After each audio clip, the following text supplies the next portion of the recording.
Hey guys, welcome back. So another batch of parts just arrived, so I wanted to give you an update on how the build is going. Alright, so let's start with the drivetrain. For the crank, I went with Shimano XT.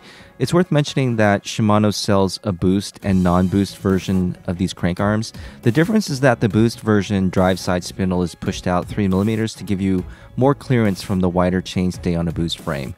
So what makes this confusing is that not all boost frames necessarily require that offset. In fact, if there's enough clearance to run a non-boost setup, your chainline will actually improve. So when in doubt, contact your frame manufacturer and ask them what they recommend. In this case, Yeti told me to get the boost version, so that's what I did. Okay, for the rear derailleur, I went with the matching Shimano XT11 speed. I ran this derailleur on one of my other bikes that I sold recently, and I was really happy with the way it performed. As most of you know, these versions have an adjustable clutch so that you can fine-tune the chain tension so that there's just enough to minimize chain slap without affecting shift quality too much. For the shifter, I actually spent a little bit more to get the XTR version. Don't get me wrong, the XT shifter is really good, but I prefer the slightly more substantial feel of the XTR shifter. For the cassette, I went with a Shimano XT in the 1146 range. Along with the 32 front chainring, this should hopefully give me all the range that I need.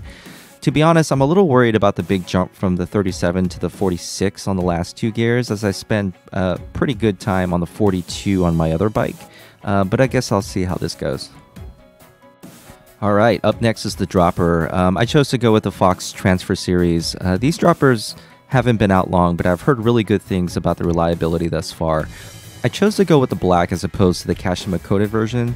That was purely an aesthetic decision for me, as I don't really believe the Kashima coating helps in the smoothness of operation in any way. Alright, so finally I wanted to show you the tire setup that I'm going to go with. For the front, I went with the Maxxis Minion DHF. The problem is I ordered the wrong size. I meant to get the 2.3 version, but somehow drunk ordered the 2.5. I haven't decided whether I'm going to exchange it or just slap this one on. This 2.5 tire weighs over 1,000 grams, but you know, I'm not a weight weenie by any means, but man, this tire weighs over 1,000 grams. Let's just put it that way. For the rear, I'm going to go with the Minion SS in 2.3 for the first time. I've been really intrigued with this slick center, beefy side knob tread pattern for some time now, and really excited to give this one a go. Alright guys, you might be wondering why I haven't shown you one of the most important parts on the bike, which are the wheels. There's a reason for that. I was going back and forth between several different wheels with very different price points. The good news is that I've finally made up my mind and they're on order, so tune in next week for an unboxing video. That's it for now guys, thanks for watching and I'll see you next time.